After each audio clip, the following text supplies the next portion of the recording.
Казвам се Николай. На 25 години съм и никога не съм бил жена. Жените обикновено не правят секс на първа среща. Повечето мъже намират това за досадно. Но не и аз. Мен цялото това разтакаване ме устройва напълно.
Сексът никога не ме е интересувал особено.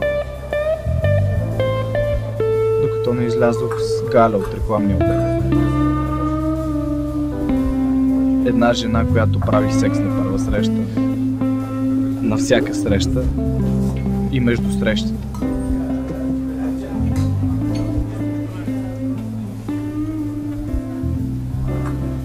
Ти май познаваш всички тук, а?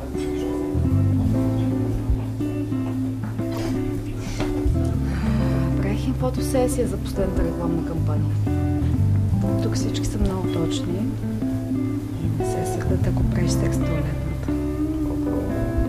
Правило ли си? Трябва да ми разкажеш.